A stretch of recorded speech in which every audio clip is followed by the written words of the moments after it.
No, no, de hecho, todo esto empezó porque en mi cumpleaños, la noche de mi cumpleaños, yo estaba algo pasado de copas y pues se me ocurrió, ¿por qué no mando este manuscrito que tengo al concurso de novela de Amazon?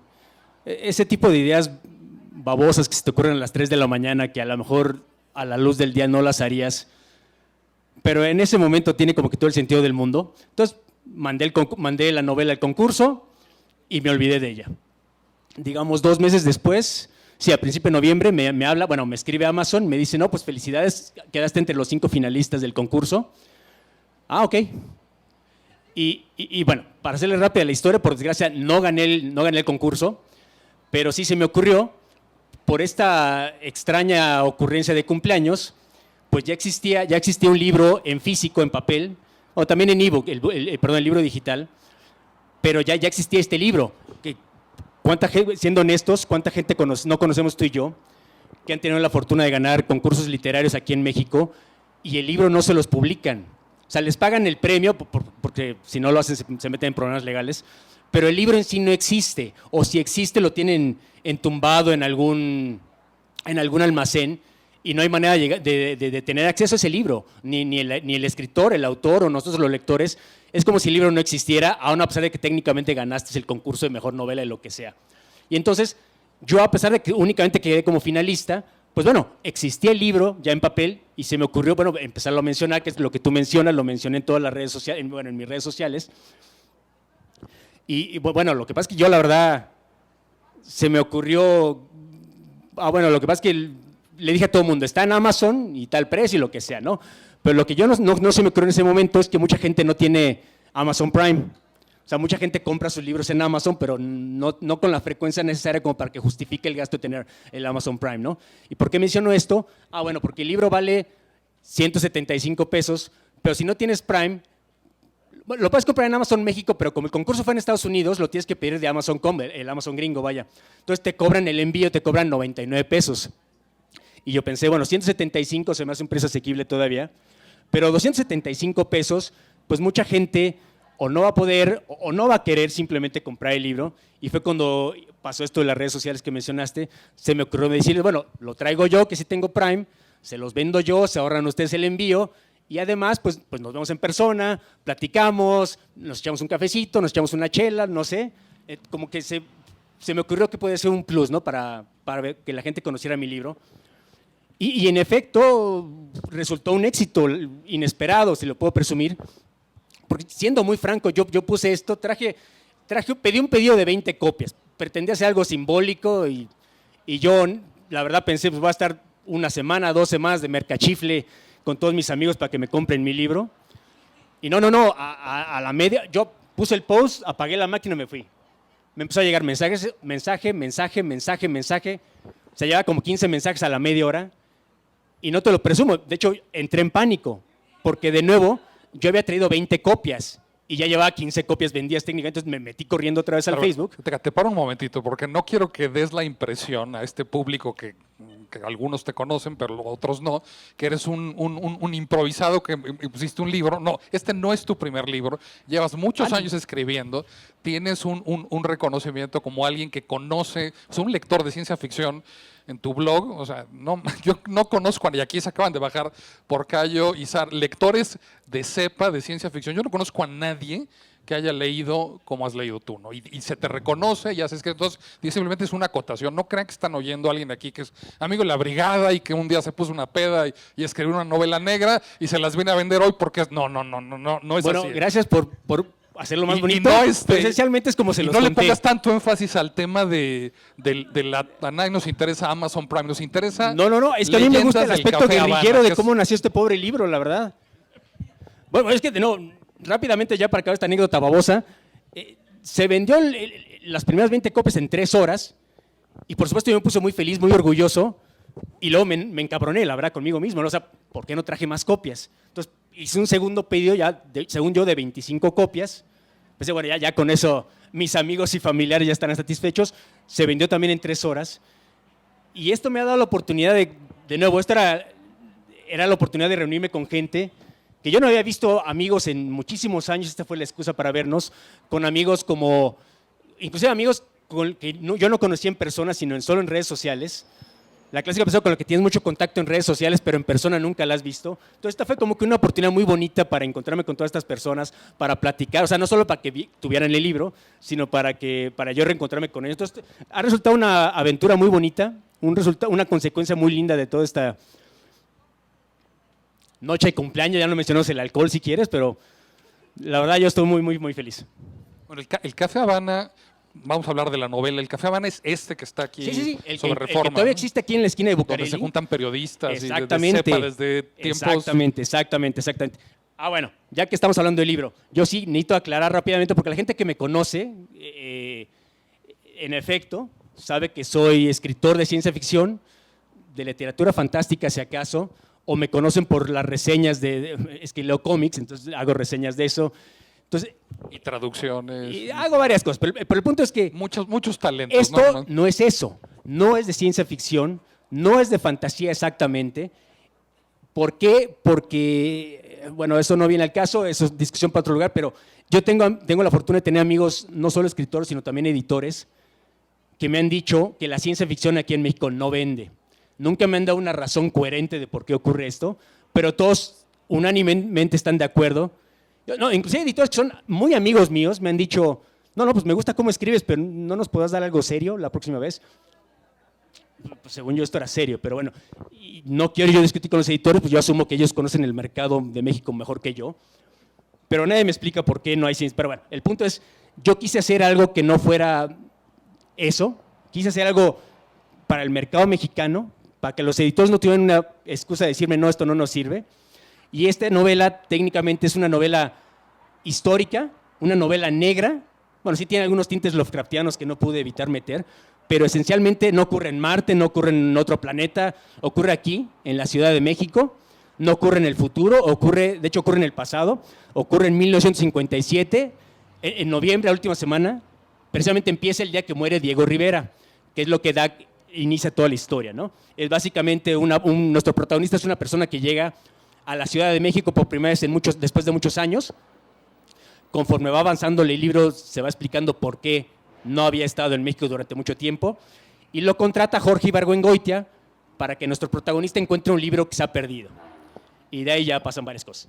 Y menciono todo esto porque, a pesar de que no es ciencia ficción, yo escribí la novela como si fuera ciencia ficción. ¿A qué me refiero con eso? Me refiero a que la Ciudad de México de 1957, la capital del milagro mexicano, como nos la vendían en ese entonces, que es cuando México parecía que iba a dar el salto a convertirse en país de primer mundo, más o menos la mentira que nos vendía el PRI de José López Portillo en los 70s, cuando encontraron el petróleo y ahora vamos a ser primermundistas, se acabó tercermundismo, nos vamos a tener que acostumbrar a la abundancia, nos vendían. Entonces, pues, no necesito explicarles a ustedes que eso jamás pasó. Pero en ese momento sí parecía honestamente que México se iba a convertir en país de primer mundo, que el Distrito Federal en ese entonces se iba a convertir en ciudad cosmopolita, iba a ser como la París de América, la Londres, Nueva York, no sé. Y entonces, en efecto, en el curso de esta investigación, el protagonista tiene que ir de un extremo a otro de la ciudad, tiene que ir al barrio Bravo de Tepito, tiene que ir a Coyoacán, tiene que ir a Xochimilco, etc. Entonces, la gente que conoce esos lugares lo va a reconocer, pero al mismo tiempo se le va a hacer raro. ¿A qué me refiero con que la escribí como novela de ciencia ficción? Pues cuando escribes una novela de ciencia ficción no solo creas personajes, sino tienes que crear un mundo a su alrededor, ¿no? Tienes que crear la ciudad, las calles, y en cierta forma la Ciudad de México en 1957 parece Ciudad de Marte, es completamente distinta. Yo estoy seguro que, olvídate de lectores extranjeros, lectores de aquí de México que son chilangos, leen ciertas partes, van a decir, no, se lo está inventando eso Armando. Y no, yo sí me puedo jactar de que no, está rigurosamente investigado la historia, todo. De hecho, los días y las tardes que estaba Ibargüengoitia aquí en México, los días que no estaba, también está mencionado. De hecho, me fui al Lerdo de Tejada durante varios días a checar las películas que estaban en cartelera en ese momento. Porque el protagonista es amante del cine, entonces agarra cualquier excusa para irse al cine. Entonces, está rigurosamente investigado la historia, nada está inventado en ese sentido, pero yo sí estoy seguro que un lector extranjero va a decir, no, esto está inventado, no puede ser, porque la Ciudad de México se presta para eso, ¿no? De la misma razón por la que los surrealistas venían a este país y decían, aquí es el surrealismo hecho realidad, O cuando Alejo Carpentier mencionaba lo real maravilloso, se refería a nuestra ciudad. Por ejemplo, una tontería como Barranca del Muerto, que es un nombre maravilloso, es tremendamente imaginativo, y existe una razón por la que se llama Barranca del Muerto. O sea, cuando tiran a los muertos durante la Revolución. Bueno, es una leyenda aparentemente apócrifa, pero de ahí viene el nombre. Y yo estoy seguro que un lector extranjero va a decir, no, esto no es cierto. Pero sí parece como novela de cuando Tolkien está introduciendo una ciudad, Gondor, y tal cosa pasó en esa esquina, y esa canción empezó, se refiere a esa parte de la ciudad.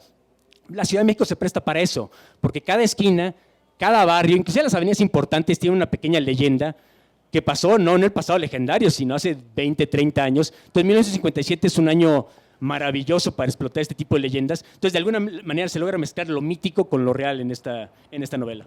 Pero a ver, para entender bien tu metodología, estás diciendo que las razones por las que escogiste ir a 1957, el tiempo que pasaste en hemeroteca viendo la ciudad, tomando datos, pero tu descripción es una narración en tono de ciencia ficción o ficción especulativa, como diría yo. ¿Cómo, o sea, qué ciudad, es una ciudad que tú estudias y luego transformas? O sea, en cierta forma, se transforma por sí sola. O sea, el punto que quiero hacer es que Ciudad de México, si por sí ahora es mágica, sin querer vender el turismo, en esa época lo era todavía más, ¿no? O sea, en serio son cosas que uno lo lee y cree que se inventó el productor de Hollywood, que no puede ser, que estoy exagerando. No, todas esas leyendas son ciertas. No sé, por ejemplo, hay una escena que ocurre en La Castañeda, que es este famoso hospital psiquiátrico, bueno, infame hospital psiquiátrico que existía aquí más o menos por el altura de San Ángel. Y en serio parece como lo que ocurría dentro, parecía de película de la Hammer de los años 50. O sea, era como el Arkham Asylum hecho realidad. O sea, la manera en que trataban, más bien atormentaban, torturaban a los pobres pacientes. Y todo esto lo menciono porque hay una escena donde hay un doctor que trabaja en La Castañeda, se va a la esquina a comer sus tacos, sus garnachas, y la señora que atiende el puesto de garnachas, doña Chona, ella ya es veterana de 30 años afuera de La Castañeda, y nos cuenta cómo ella de repente, porque se escapaban, como en Arkham Asylum, los loquitos se escapaban constantemente a La Castañeda. Entonces está acostumbrada a ver a loquitos llegar a pedirle tacos o ver gente desnuda corriendo por la calle, porque esto era una ocurrencia común en nuestra Ciudad de México en pleno siglo XX, cuando estamos a punto de convertirnos técnicamente en capital de primer mundo. Entonces, a mí sí me atraía mucho ese aspecto, ¿no? O sea, ¿por qué escogí en específico ese año del 57? Yo quería que ocurriera en la década de los 50. O sea, esta época que heredamos de Miguel Alemán y Ruiz Cortines, todo esto, antes de que llegara lo que vino con Echeverría y etcétera. Y escogí 57 específicamente por Diego Rivera. Porque además ocurren varias cosas, ya que lo mencionó Bef hace rato, es cuando el cantante Pedro Infante se muere en el famoso avionazo. Entonces ocurren varias cosas en 1957 que a lo mejor nuestros papás vivieron, pero que nosotros nada más escuchamos como de oídas. Entonces este imaginario casi mítico que goza la Ciudad de México se podía explotar. O sea, cuando quieres escribir una novela, de nuevo quieres escribir no solo la trama, sino el universo de donde ocurre la trama, ¿no? Entonces, ni siquiera, te soy honesto, no tuve que investigar tanto en periódicos. O sea, de repente tenía demasiado material. Tuve que editar, o sea, no había manera de meter. O sea, sí había manera, pero se salía por la tangente de la historia. Intenté meter lo menos posible y aún así la mitad de la historia son estas historias mágicas que ocurren en la Ciudad de México. Y siguiendo con esta idea de cómo construiste esa Ciudad de México, el epicentro, por el título, supongo, porque no he leído la novela, es el Café Habana. ¿Por qué ese?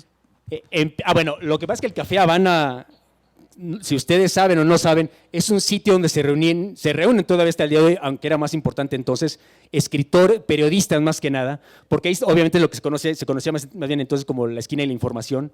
Ahí están las oficinas de Novedades, del Excelsior, del Heraldo, todos los escritores siendo escritores. Y la Secretaría de Gobernación a unas cuadras, ¿no? Técnicamente ahí empieza la historia, en Gobernación. Va mi protagonista caminando hacia el Café Habana. Pero bueno, el punto es que escritores siendo escritores, pues agarran cualquier excusa para irse a echar el cafecito o algo un poco más fuerte. Y de cualquier manera, como en esa época, aún en esa época pre-internet, si ocurrió una noticia, venían corriendo la cuadra desde el edificio de Novedades, no, pasó esto. Entonces, no están en sus oficinas, sino que vivían literalmente ahí en el Café Habana. Ahí te encontrás a Licho Macero, te encontrás al escritor que tú quisieras, ahí estaba, jugando barajas, jugando dominó, etc. Entonces, es un lugar lleno de historias mágicas. Si hay cantinas en el centro que, mira, ese hoyo de ovales donde mataron a tal mafioso, pues el Café Habana es similar, ¿no? Aquí Alicho Macero se madrió con tal persona, o aquí conoció a su esposa y etcétera, ¿no? Mil cosas ocurren ahí. De nuevo, escritores siendo escritores. Entonces, es como que en efecto, ahí comienza la historia, ahí regresamos un par de veces, pero no es el corazón de la historia. El corazón de la historia es Ciudad de México en 1957. En cierta forma, es el personaje principal de la novela, más que el protagonista en cierta forma.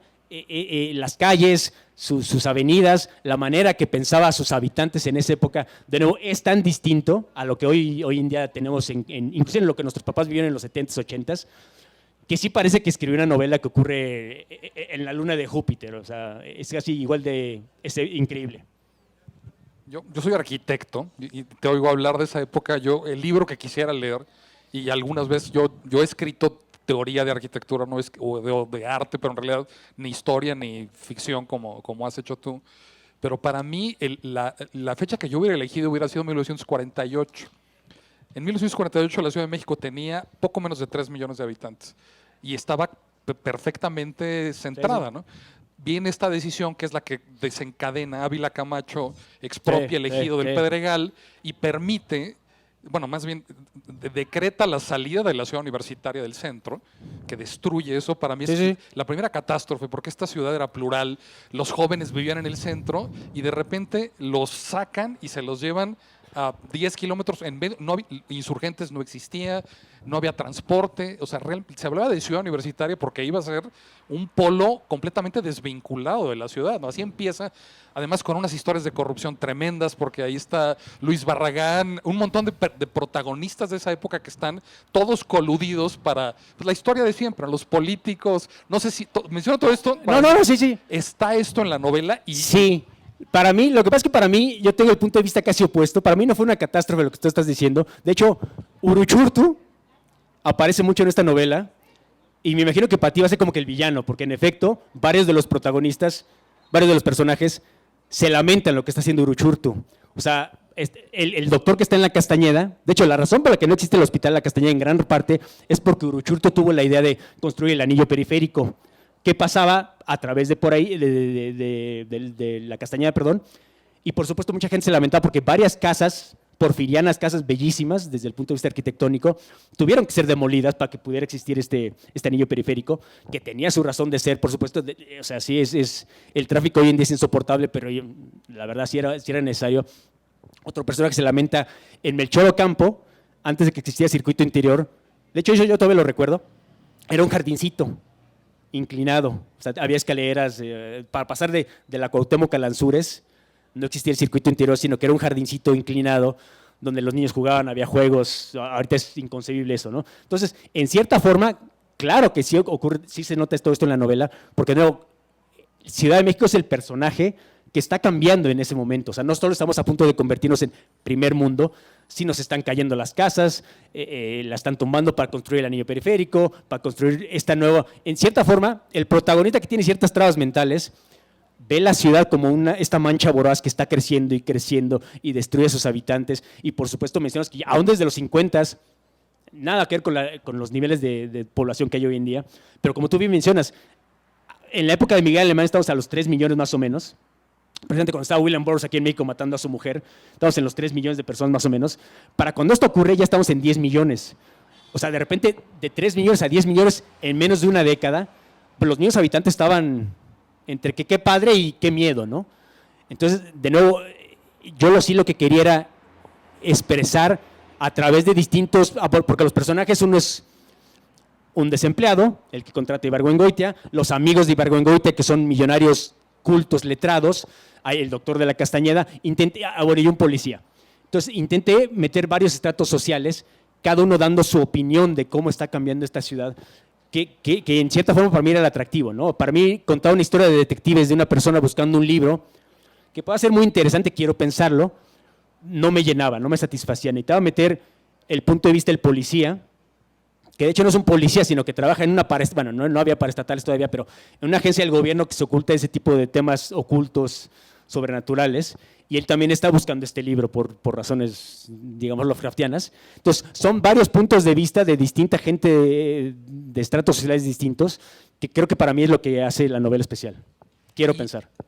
Diego Rivera, lo mencionas, y Ibargüengoitia, ¿son pretextos o sí figuran? O sea, son personajes que investigas y que desmenuzas en la novela. Ibargüengoitia aparece y aparece, es importante en la novela. Diego Rivera no, porque obviamente Diego Rivera, cuando empieza la novela, en la primera página empezamos con que el protagonista está leyendo el periódico El Excelsior cuando acaba de morir Diego Rivera. O sea, mencionamos a Diego Rivera en un par de ocasiones, pero en realidad él no pinta en la novela. Y el misterio, mencionas, o sea, lo que mueve la intriga en la ciudad es la búsqueda de un libro, ¿no? Sí. No quiero spoilearles, pero digamos que exacto, con el yo no paso lo he del leído, tiempo, estoy tratando de imaginar más allá de... Ya hablamos de la construcción sí. de la ciudad, ¿no? Cómo la construiste, cómo la investigaste, los pretextos que mueven la intriga, pero hablas de que es otra dimensión de la novela, es que es una novela policíaca y una investigación. Sí. Dinos algo, un poco de cómo se construyó esa investigación, cómo la imaginaste sin spoilearla, como dices, ¿no? Sin echar spoilers, como dirías. Básicamente, Ibargüengoitia tiene amigos de mucho dinero en el Pedregal, porque Pedregal es lo que estaba de moda en ese momento. De hecho, el presidente que salía en ese momento, Ruiz Cortines, iba a hacer su casa ahí, y San Jerónimo también. Entonces, son como buenos millonarios, no tienen nada que hacer con su tiempo, nada coherente. Entonces, tiene una especie de club esotérico, místico, con una biblioteca, una librería como la clase de libros que le gustaba meter a Lovecraft o a Borges en sus historias, tomos prohibidos, digamos, ¿no? ¿Por qué? Porque es conocimiento quizá demasiado poderoso para la gente, ¿no? Y entonces pierden un libro y consiguen Ibargüengoitia. Ibargüengoitia conoce al protagonista por razones que se explican en la novela. No es, porque mucha gente típico escribes una novela y protagonista eres tú.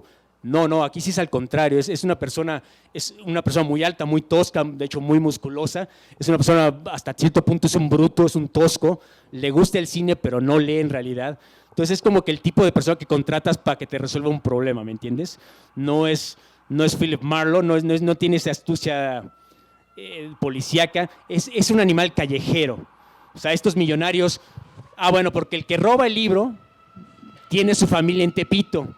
Y obviamente estos tipos pueden contratar a gente que vayan a Tepito, pero nadie va a hablar con ellos. En cambio, el protagonista es el ideal para entrar a Tepito, a cualquier lugar, y puede conseguir respuestas que otra persona no. Y la otra palabra que me gustaría que desmenuzáramos del título es lo de leyendas. Ya hablamos de ciencia ficción, especulativa, novela negra. ¿Por qué metiste esa palabra? Bueno, si soy muy exacto, son historias que se generan alrededor del Café Habana o de los clientes del Café Habana, desde Alicho Macero hasta varios escritores, nuestro protagonista. Le puse leyendas, primero porque me gusta más el título, segundo porque sí intenté meter este aspecto mítico de la Ciudad de México. Te digo, es que mítico da la impresión equivocada. Por ejemplo, el origen de ciertos nombres, como la Barranca del Muerto que mencionaba hace rato, que parece un mito, parece una leyenda, pero no lo es. O sea, literalmente ahí enterran, ahí aventaban en la barranca a los cadáveres, y por eso se llama hasta el día de hoy Barranca del Muerto. Y es un nombre lleno de, te conjura varias ideas, ¿no? Pero parece una leyenda. O sea, ¿por qué se llama? Te pregunta un gringo que viene, ¿por qué se llama Barranca del Muerto? Si le traduces, no, pues es que pasó esto, ahí tiramos a los muertos durante el Porfiriato y la Revolución Mexicana. ¿Really? O sea, no lo va a creer, o sea, va a parecer como leyenda urbana, ¿me entiendes? Pero es una historia verdadera. Entonces, obviamente, nada de esto que estoy contando ocurrió porque me lo estoy inventando, pero sí es como, no es historia alternativa, como dijo Bef hace rato, es lo que los gringos llaman, porque ya es que los gringos tienen esta necesidad de etiquetarlo todo para venderlo, es lo que ellos llaman historia secreta. O sea, la historia aquí mencionada está rigurosamente investigada, pero la trama y la historia es lo que ocurre en los intersticios de la historia, lo que no estábamos... Por ejemplo, hay una escena cuando van a enterrar a Diego Rivera, llevan el cadáver de Diego Rivera a Bellas Artes, para que lo pongan en la rotonda de los Ilustres, junto a Orozco, de hecho, que habría sido algo muy irónico que no le habría gustado a Diego Rivera, pero eso pasó. Y por supuesto, los periodistas estaban ahí, todas las calles estaban llenas, y todos los camarógrafos, bueno, los noticieros estaban viendo eso, toda la atención de la ciudad estaba ahí en ese momento. Mientras eso ocurre, al ladito de Bellas Artes, en Alameda, ocurre un capítulo.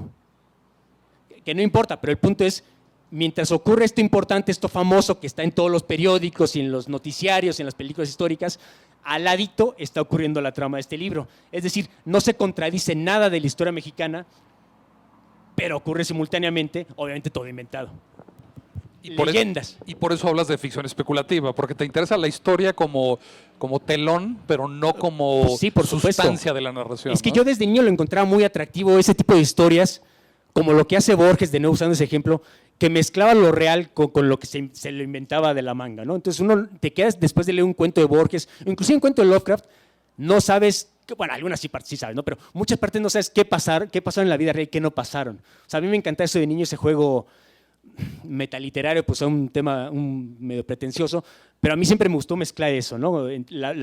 Se me hace mucho más interesante escribir una historia en Ciudad de México y que la historia que conocemos sí juegue cierta parte, cierto rol en la historia, en la trama, a que ni se menciona. O sea, 1957, pero no mencionamos que se murió Diego Rivera, no mencionamos la película. Entonces, para el caso podría ocurrir en Timbuktu en 1910, ¿no? Entonces, a mí se me hace más atractivo, inclusive como escritor se me hace más reto jugar dentro de ciertas reglas, ciertos límites, porque obviamente si escribes una novela de fantasía o ciencia ficción, pues es el chiste y es el peligro, ¿no? Que todo te lo estás inventando.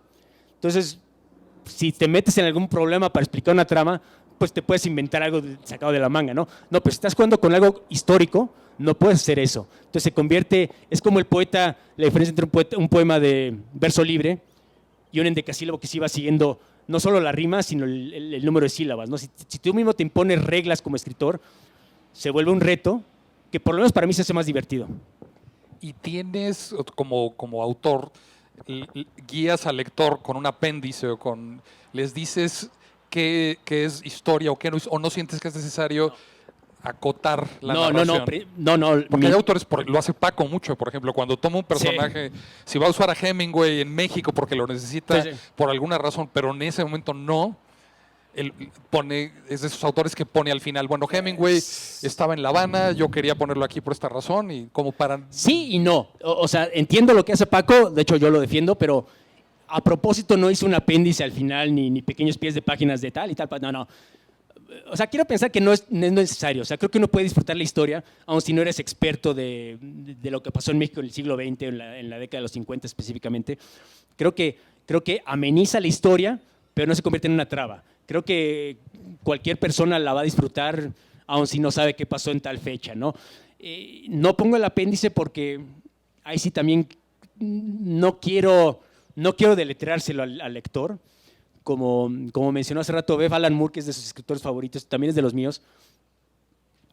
Y mucha gente cree que Alan Moore hasta cierto punto es mamón, pero yo sí creo que es correcto su enfoque de que le exige al lector que piense un poco. O sea, no te pone al apéndice, esto no pasó, esto sí pasó, no te asustes. No.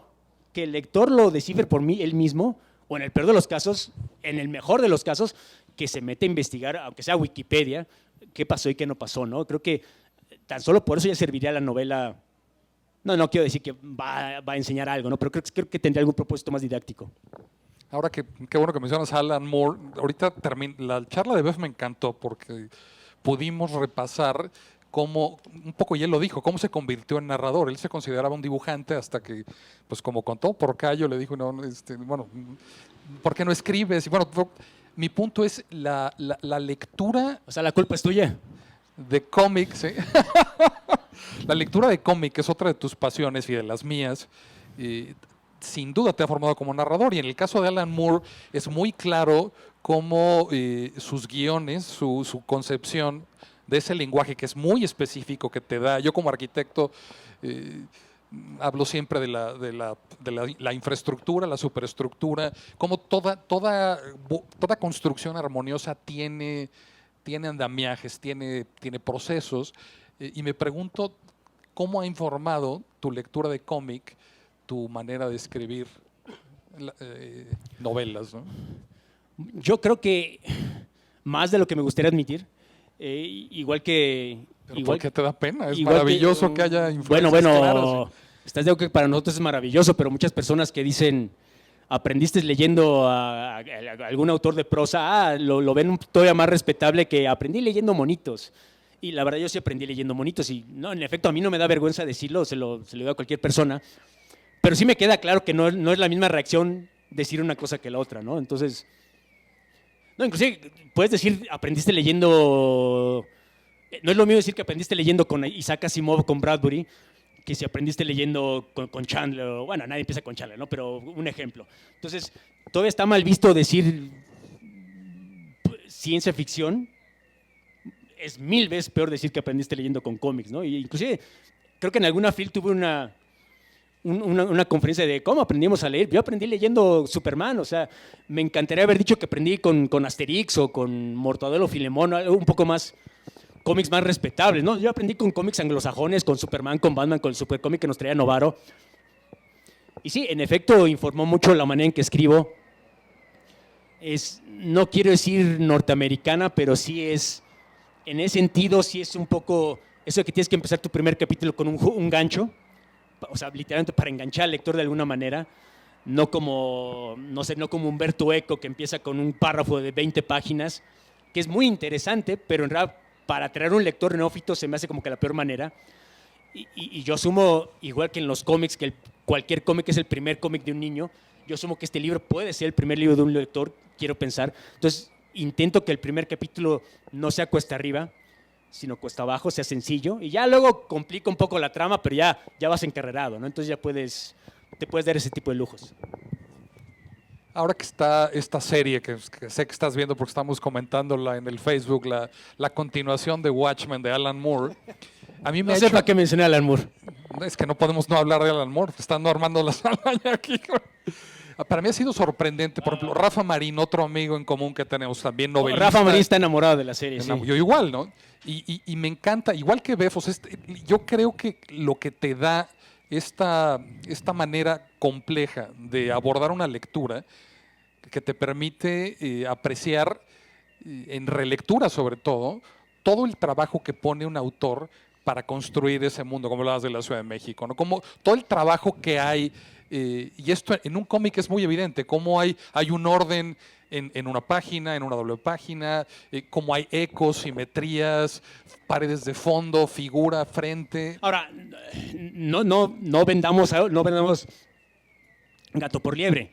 Los cómics de Alan Moore, los guiones de Alan Moore sí son así, pero el 99% de los cómics no son así, por desgracia, ¿no? Sí, estoy de acuerdo que en Alan Moore no solo la historia, sino casi cada página está construida arquitectónicamente, ¿no? O sea, la manera que una secuencia de un panel va a otro panel, a la siguiente página, incluso los paneles de abajo afectan de cierta manera a los de arriba, incluso algunos son simétricos, pero no todos los cómics son así, ¿no? Y sí, nada más para ya salirnos del tema de Alan Moore, no aburrir a la gente, estoy de acuerdo que es una gran serie, y hoy es el último capítulo, de hecho, acabando de esto me tengo que ir a verla. Porque hoy termina. Sí. Bueno, no tengo tiempo de llegar, es a las 8, ¿no? Pero sí. Se lo recomiendo mucho a la gente que... bueno, Estamos lo cual en tele abierta. Cómo la lectura, y olvidémonos de Alan Moore, simplemente, o sea, claramente tu lectura de ciencia ficción informó, ya nos lo explicaste, la escritura de esta novela. Yo estoy tratando de llegar a cómo, y es sin taxonomías y sin jerarquías, cómo la lectura de cómics de cepa de muchos años te ha... Porque hablaste un poco de estrategias, yo más bien quería hablar algo más simple de ¿qué interconexiones hay entre tu escritura de novelas y porque si has traducido, no sé si has hecho guiones de cómic? Sí. Bueno, ¿cómo escribes un guión de cómic de Armando Saldaña y comparando con una novela? No, son dos disciplinas completamente diferentes, ¿no? Para empezar, un guión de un cómic es un esfuerzo colaborativo. Usualmente no dibujas tú tus propios cómics, a menos que seas BF, obviamente. Normalmente está escribiendo el guión para que alguien más lo haga. Entonces, ahí sí tienes que explicar desnudamente qué es lo que quieres que aparezca. Aquí, en cierta forma, sí me considero un escritor bastante descriptivo, pero es muy distinto a cómo estás haciendo. O sea, no es como un guión de cómic, se parece más a un guión de cine en el sentido que le tienes que explicar al director cómo lo quieres que se vea, qué tal en el fondo, mientras que aquí eso es como que en segundo plano. O sea, otra vez como arquitecto, si hubiera hecho lo que tú hiciste, yo hubiera dibujado un mapa, ¿no? Hubiera Esos distintos. Yo tenía imaginado las distancias, hubiera no un puesto mapa, pero sí los tenía mi hitos tablero con mis stick-ons de... Es que, grosso modo, son 3 protagonistas, son 3 subtramas básicamente. Cada uno va con su propia trama, con su propia historia, que convergen hasta el mero final. Entonces, obviamente, yo tenía que mantener un cierto balance entre el número de capítulos que tenía cada... Esas ya son cosas muy babosas, muy técnicas, ¿no? Pero el número de capítulos que cada escritor, cada personaje tenía, y tenía que... Cosas tan tontas como llevo 5 capítulos sin mencionar a tal personaje, entonces lo tengo que mencionar, aun si en ese momento no había razón para mencionarlo. Entonces intenté hacer un balance. Obviamente el mero, el que llega de Ciudad de México es el que tiene más capítulos, pero todos los demás tienen más o menos el mismo número de capítulos. Y esto sí ya es, perdón, si es muy Alan Moore, es muy matemático en el sentido que cada 3 capítulos metía a este mismo personaje y luego 3 capítulos metía al siguiente personaje. Y luego había un cierto mito de algo que ocurre en México antes de que ocurra la historia, un flashback. Entonces sí es hasta cierto punto medio tediosa la explicación, pero sí hay un régimen matemático casi de cómo estructurar los capítulos.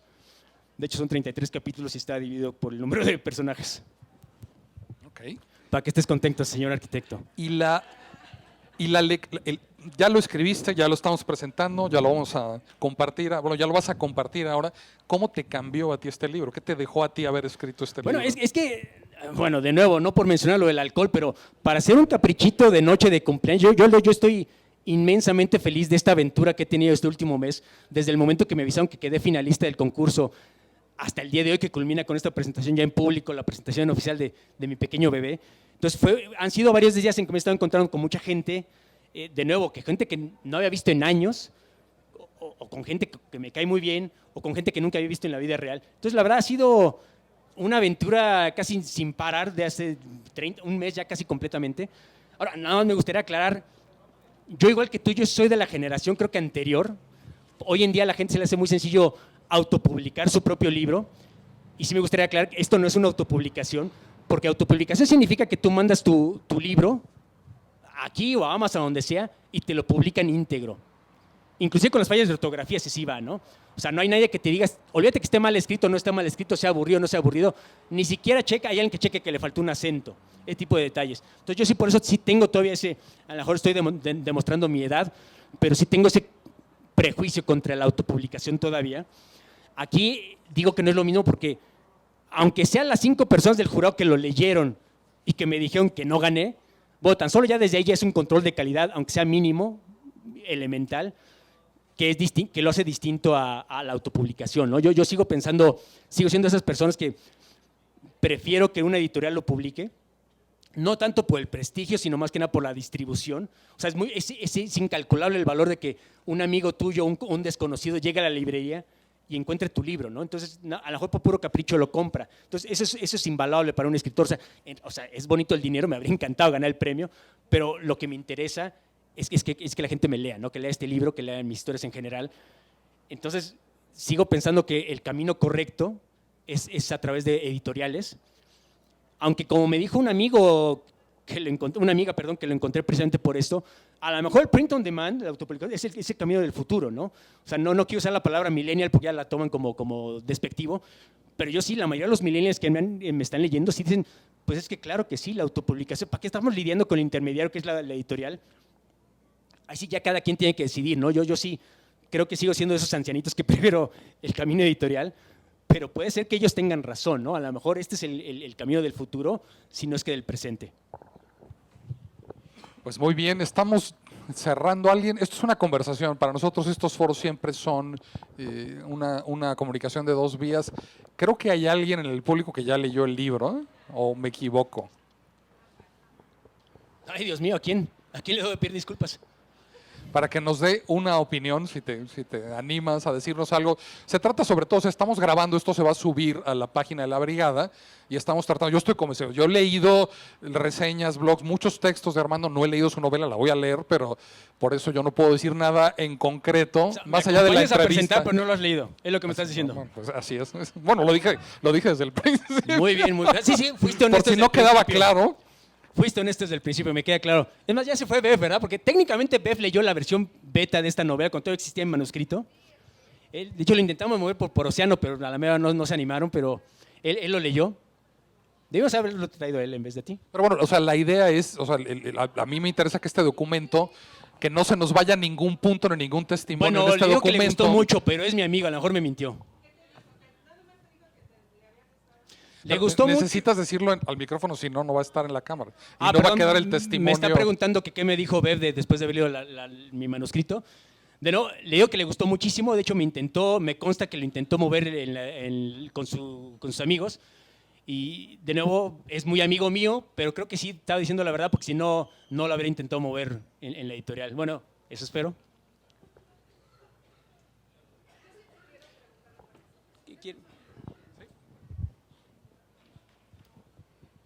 Me llama mucho la atención la portada. Por favor, sí, ¿podrías comentar el por qué la portada? Bueno, la fotografía la tomó un amigo de un amigo. Bueno, me lo presentó él. Yo la verdad quedé encantado porque me gustó el ángulo, me gustó no solo que se vea la torre latinoamericana, sino que se vea la estatua enfrente, pero en silueta. Entonces, originalmente no era en blanco y negro, pero decidimos ponerla en blanco y negro para comunicar la sensación de que ocurre en 1957. ¿Y por qué la torre latinoamericana? Porque en ese momento la torre latinoamericana era el edificio más alto, no solo de la Ciudad de México, sino de toda Latinoamérica. O sea, el edificio del Moro, que está por aquí todavía, era como que, casi nuestros rascacielos en ese momento, pero en ese momento la torre latinoamericana simbolizaba este nuevo México del milagro mexicano, esta torre de acero y cristal, que en cierta forma asemejaba a los rascacielos de Nueva York, de Manhattan específicamente. Entonces era como que el símbolo que el gobierno mismo quería promover a los extranjeros. Miren, nos estamos convirtiendo en ciudad de primer mundo, y esto ocurrió a fines de los 50, entonces se me hizo como que la imagen perfecta para el libro y la novela. Yo esto que decías de Uruchurtu, y si alguien quiere de veras intervenir, adelante. Se me quedó una cosa en el tintero cuando dijiste, seguramente Tú lo odias, ¿verdad? yo voy a ver voy a ver mal a Uruchurtu, y no, yo lo veo exactamente como tú. Si lo ves como un personaje positivo, la visión urbana de ese regente era detener ese crecimiento completamente desordenado. Él reconocía que lo que estaba pasando en el Pedregal, por ejemplo, era un abuso. O sea, Barragán compra suelo agrícola, compra hectáreas por centavos y las vende a 200 pesos por metro cuadrado a costo de la ciudad, porque no hay urbanización y ellos pretenden que la ciudad les lleve las calles. Entonces Uruchurtu lo que hacía era cerraba los accesos al Pedregal y se echaron broncas. La única razón por la que ese desarrollo prosperó es porque el alemanismo, porque esto se cocina con Ávila Camacho, pero en realidad es el alemanismo el que se muda al Pedregal y el que lo desarrolla. Alemán es el que a través de Banca Somex hace un fideicomiso, porque ellos quiebran en la operación inmobiliaria, y Banca Mexicana Somex hace un fideicomiso y le compra a los Bustamante, que son los desarrolladores de la época, como los Daniele, los que ahora están haciendo el Reforma 222. Te puedo decir que te va a encantar. Hay un par de capítulos que te van a encantar, porque presenta el club de millonarios amigos de Ibargüengoitia. Están en el Pedregal y por supuesto me entretuve un rato explicando por qué las calles tienen ese extraño, porque no es un trazado. Pues imagínate construir en roca. En roca volcánica, exactamente. El costo que implicaba modificar cualquier nivel. O sea, por un lado, la poética, la visión poética que tenemos de ese arquitecto Barragán como un paisajista, sí, efectivamente le gustaba el diseño de jardines y hacía, pero la realidad práctica es que era un terreno que no se había desarrollado porque no era susceptible de... Los lotes originalmente eran lotes de 10,000 metros cuadrados, o sea, eran fincas. De hecho, tú sabrás, existe esta historia que es el doctor Atl, este famoso enamorado de los volcanes, el que se pone a desarrollar el trazado de las calles siguiendo el flujo de la lava volcánica de hace millones de años. Y de hecho, él es el que pone este nombre de las calles Lava y Arroyo, etcétera. Y había gente inclusive en ese entonces que decía, bueno, lo que pasa es que el doctor Atl, pues eminencia, pero a lo mejor inhaló demasiadas fumarolas de cuando estaba en el Paricotino, porque sí es un trazado completamente ilógico. Olvídate que no sea conveniente, o sea, no tiene sentido, inclusive para la gente que vive ahí. Si tú vas a las calles, inclusive al día de hoy, si vas a Pedregal, es un laberinto para llegar de aquí a ahí. O sea, es más fácil caminar, y aún así no, porque las calles tienes que seguir, no es difícil cruzar el terreno. Es un laberinto en cierta forma. Y por eso, no tanto porque fuera lugar de ricos, lo puse ahí, la casa, este club esotérico, presente por eso, porque es un laberinto, que a pesar de que técnicamente está a tiro de pie de la avenida Insurgentes, te adentras un par de casas y ya no escuchas nada de tráfico, porque en cierta forma es como que fuera un espacio fuera del tiempo y el espacio, debido a estas calles tan que se cruzan de una manera tan extraña, que alejan el sonido, parecería que están más lejos de lo que en realidad están. Entonces, ese tipo de cosas que no tienen explicación, obviamente tienen una explicación física, pero al principio tienes que pensarle por qué no se oye el ruido en esta casa cuando Insurgentes me puede ir caminando en 5 minutos, que me gustó para ponerlo como lugar donde corren cosas extrañas, digamos. Creo que hay un par de capítulos que te van a gustar. Bueno, te digo que es un momento, simplemente lo que difiero contigo es que yo lo hubiera puesto 9 años antes. Yo lo hubiera puesto en el finales, o sea, justo en el cambio, cuando el alemanismo Mi asume... estimado, te recomiendo que leas el libro Claro, no.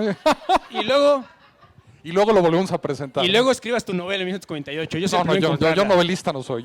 No, Yo, fíjate que el libro que escribiría será una historia de la historia de cómo esta ciudad se nos fue de las manos, ¿no? Y empieza en 1948. O sea, nadie hoy, ningún regente te puede explicar por qué la Ciudad de México, que personaje de tu novela, funciona, por qué no se colapsa, por qué recogen la basura, por qué tenemos agua, por qué hay luz. Nadie lo sabe, es un misterio. Pero este libro sí lo explica, ¿eh? Las Oh, leyendas sí, del sí, sí. café. Hay una razón extraña, pero que la Ciudad de México existe. ¿Esotérica o de ciencia ficción? Más esotérica que ciencia ficción, sí, ¿para qué te miento? Sí. Sí, es que yo soy medio payaso a la hora de qué es ciencia ficción, qué no es ciencia ficción, y no, esto no tiene ningún fundamento científico. Fíjate que es muy curioso cómo cada manera de narrar, de aproximarse a la realidad, tiene zonas de luz y zonas de sombra, ¿no?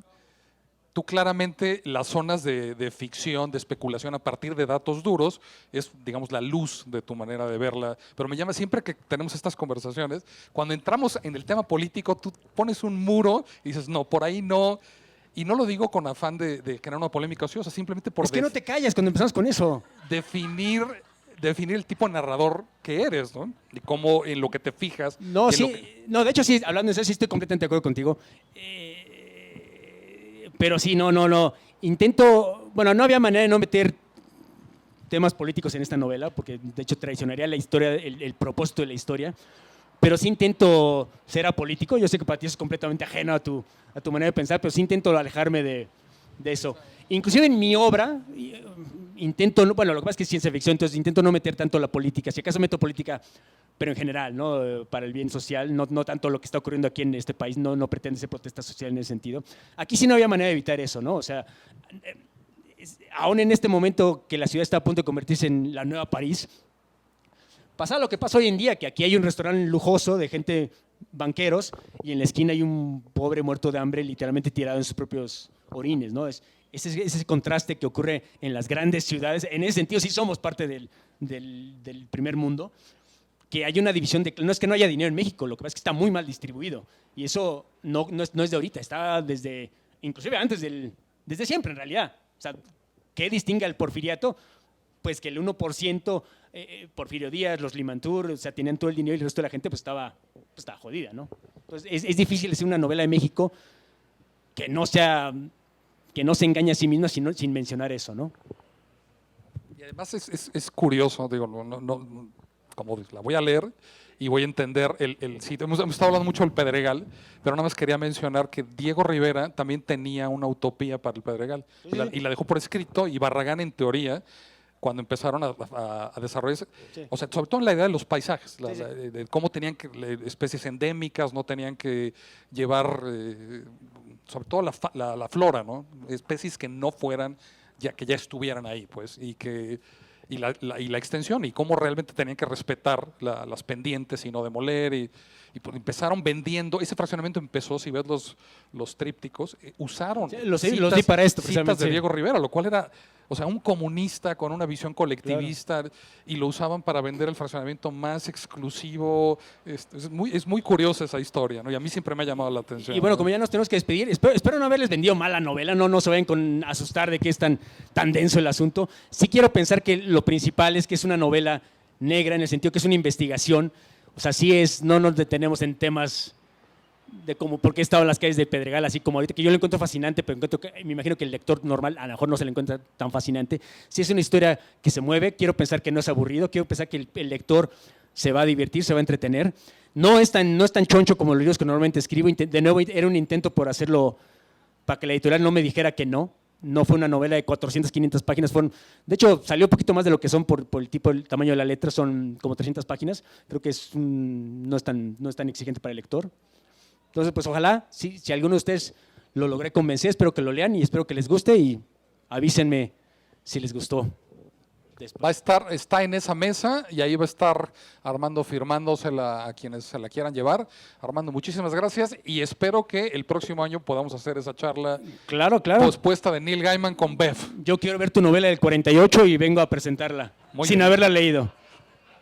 Muchísimas gracias, Gracias por Armando. Un aplauso fuerte, Armando. Y denos un momentito y hacemos el cambio. Ahorita viene una charla con... Yo me perdí. Por Cayo, ¿no? Sigue la presentación de la novela hablando de ciencia ficción, que sí se edita en México. Vamos a presentar una novela de Gerardo